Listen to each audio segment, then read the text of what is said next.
So I'm waiting for a friend to show up, so I got another little more time to shoot another video. So we'll get back into what the things I was talking about. So my last video, I still haven't had a chance to watch the whole thing.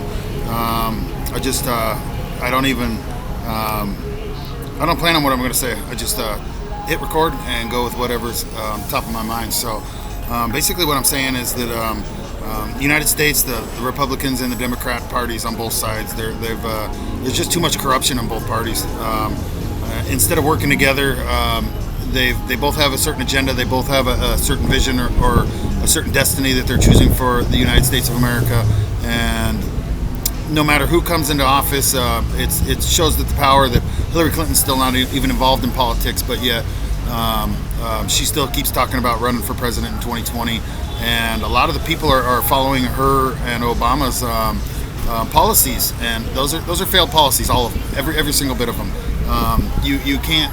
We can't continue with madness that led us to where the United States of America is right now. It's just not it's not a possible thing.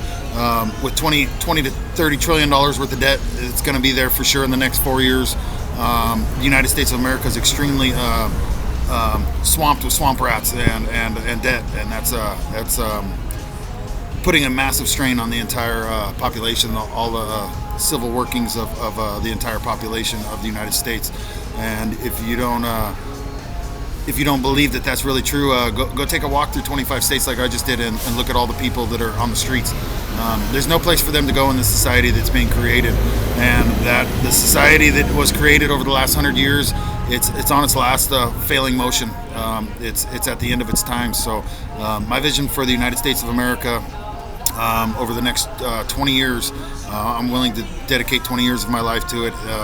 If elected into the White House, will be a return to 100% law and order, UN laws and constitutional laws. That's the only way that everything's going to work out. Everything was designed to work in conjunction with all the other rules and laws that are through other countries and worldwide.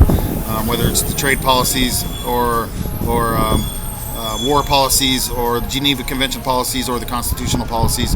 These are all rules and laws that were made up to interact with all the other rules and laws that are state, federal, and international laws. These laws need to be upheld and have the greatest of integrity placed onto these all laws. When it comes to the big business that's gone in and out of America, these guys have literally just made trillions and trillions of dollars of looted wealth. They're looting the United States of America. That's the reason Trump, right when he got into office, he passed a tax that was supposed to help out the middle class, but it was designed to give over $1 trillion worth of tax incentives to the rich and the wealthy of the United States of America. And it's actually not been a tax break for the middle class or the working class. It's actually, if anything, it's causing more taxes. So a lot of people think this is a capitalism versus socialism project, and it's not. We need a complete new vision for the United States of America. And with capitalism, there should be no problem with implementing a lot of socialism aspects in all parts of society in all 51 states. I like to say 51 states because a lot of people don't want to acknowledge Puerto Rico as being part of the United States, and the people not being part of the United States citizenships. But these are United States citizens, and they need to be counted, and people need to uphold these people's rights all the same as in the other 50 states that go across of the United States. So we've gotten to a point now where the Democrat versus Republicans, it's so bad that no matter who's elected, we can't get anything to work out. It's part of the impeachment process. It's part of the laws that do and don't get passed. Most of the laws that have been passed, they're honestly unconstitutional and they're against the law. So my vision is to step in the first 4 years, return 100% law and order, go after the corruption that's in Congress and in the Senate and in the White House, and completely eradicate every bit of it. In that time, we're going to take all the data. I'm going to authorize a couple specialist groups to get together. We're going to analyze every single bit of data. There's data that's produced off of all the information, whether it's financial, whether it's social, whether it's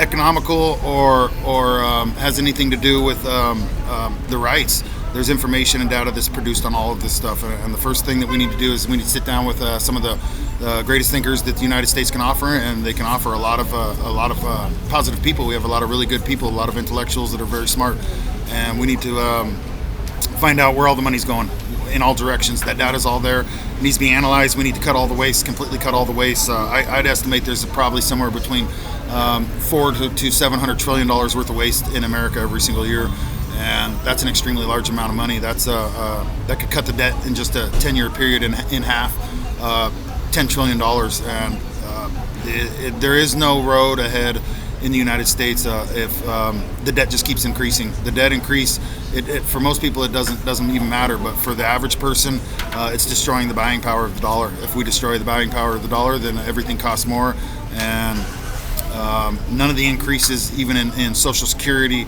or disability rights or any of the civil rights that we need to have a functioning society, are going to matter, because with every increase of money and funds that'll go to like Social Security for our elders,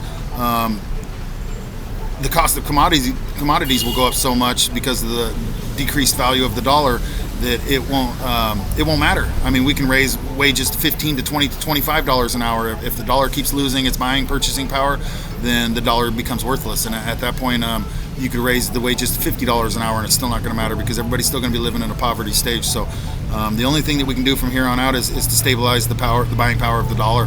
And to do that, we need to fully audit the Fed. We need to fully audit all the Nuclear Regulatory Commission, all side commissions, and any authorities that have anything to do with the EPA, the Food and Drug Administration, all of these places, even the Veterans Association. There needs to be full-blown audits between all of these entities of the United States government: the CIA, the FBI, the Pentagon, Homeland Security, the United States military. All of these places need to be audited 100%. We need to find out where the funds are going and where the funds are leaking out of, and we need to cancel all contracts that aren't beneficial to the citizens of the United States, and anything that's unconstitutional needs to be completely voided and taken down. The wasted money is trillions and trillions of dollars every decade, and that's trillions of dollars that we can revamp all the schools and educations with. Even the education, Social Security, the healthcare systems, everything provides data. With the new administrations that I'd like to set up, basically an oversight committee that's going to go ahead and tackle every single issue that the United States government is involved in. These people are all going to produce massive amounts of data. Then we're going to go through all this data, and we're going to find the waste, and we're going to find the things that are negative influence on society and a positive influence on society, and we're going to take the money out of the places that's negatively influencing the society and reallocate it to the positive influences on society.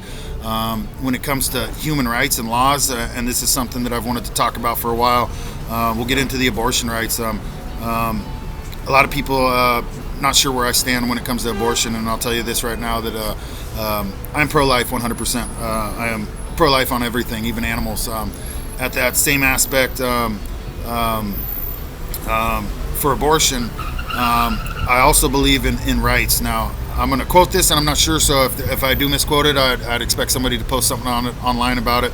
But I do believe that we have a right as United States citizens to access medicine and health care that we cannot be denied. I believe that that's a guaranteed right that we all have. If whether we're sick or injured, we have a right to go to the hospital, and the hospital has to provide some type of care for us and to treat the ailments or the injuries that we have. Now, I also believe in rights, like I said. So when it comes to moral rights versus constitutional rights, they always fight against each other. So you have to try and apply the constitutional rights ahead of your moral rights. We can't always do what we want to do just based off moral rights, and we can't always do what we want to do just based off constitutional rights. But in the end, the constitutional rights are the ones that are the supreme over everything. So being so that there is a law that we have the right to all access medicine and see a doctor when we choose, there's also a law that says that, and I do believe in this, about doctor-patient confidentiality rights. Now, if a woman chooses to go to the doctors and talk to her doctor or physician over abortion that she chooses to get or doesn't choose to get, I don't believe that we as other citizens have any say in that matter, for the fact that anything that happens between you and your doctor is just like anything that would happen between you and a lawyer.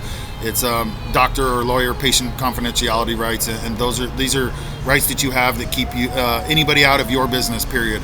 And by United States constitutional law, as a right that we have to access the medicine and the healthcare that we choose, we also have a right to keep all of our matters personal and private in between ourselves and our doctors. So when it comes to what I think about abortion rights, I don't think that we have any constitutional right to tell another human being what they can and cannot do. Now, in that same aspect, do I wish that we could start funds and allocate money to different organizations to teach young men and women that are maybe caught up in the circumstances of being surprised and becoming pregnant at any given time? Then yeah, I think that we should be able to have a lot of resources there for people to look into, so that they can actually make an educated decision, whether they're speaking with their doctor about it or whether they're speaking to United States government staff that's through every county and every city, and they can help the person decide if the abortion is something that they want to go ahead and go through with. Now, I know that there's a lot of churches and a lot of other things out there, and a lot of people that don't support abortion, and I mean, who wants to support the fact that you have to choose to terminate a child, whether it's pre-stages or mid-stages or even after the fact or during pregnancy? It's not a fun or a good choice, no matter where you are. But at the same time, we live in an environment that's all about money, and if you don't have the money to raise a child, just giving birth to a child and throwing them out on the streets isn't an option either. So until somebody can figure out a better option for that, I prefer to revert back to the constitutional rights and keep everything between patient-doctor confidentiality rights, and that's constitutional. I think that the women around every country or every state in the United States has a right to choose based on doctor-patient confidentiality rights. So as far as I'm concerned, I am pro-life, but this matter is not something that I can even get into, because I'm not a doctor or a physician, and I'm not involved with the women that are making these choices. So I support women 100%, and I support their rights 100%, and I support their rights to manage their body in the best way possible that they see fit, not the way that I see fit, but the best way that they see fit, and in an honorable manner that is respectable for the United States Constitution. So I'm not sure if I'm going to be able to be allowed to run for the president in 2020 here. I do know that in 2024 I'm going to be definitely one of the front runners, because I'm going to start my election process in 2022, and I'll start going around state to state and city to city, and I'll start talking about some of the policies and some of the projects that I plan to be working on. But I can tell you this right now, that the first thing, I'm an information and data specialist, so I'm also one of the best researchers in the world. So when it comes down to finding what's going on and in all aspects of the government spending, I'm the man to do it. I don't think there's anybody that can be better than me, and I don't think that anybody can put a better team together than I can. And what we're going to do is cut the costs and reallocate the money in different directions. And I plan on allocating all this money, a lot of it anyway, back into the infrastructure of every city in the United States, back into the healthcare systems. One of the main audits that needs to go down is the healthcare system audits. The healthcare system is absolutely pilfering, raping and pillaging the American people's pockets, whether they're overcharging or overspending. I've been in the emergency room close to 100 times in my life, and they're milking the system, no ifs, ands, or buts about it. They're making you stay in there much longer than you're needed. You have to sit and wait for the doctor, and every hour that you're in there is more money that you end up paying for everything. And that's why the cost of some people estimate that the cost of revamping the healthcare system is into $20 to $40 trillion if we want to give free healthcare to everybody, and that's just not the way it is. We can cut this cost down to a quarter by revamping the entire healthcare system. So I want to revamp the entire healthcare system. I want to go ahead and analyze all the data and revamp the entire education system. I want to return to the constitutional rights.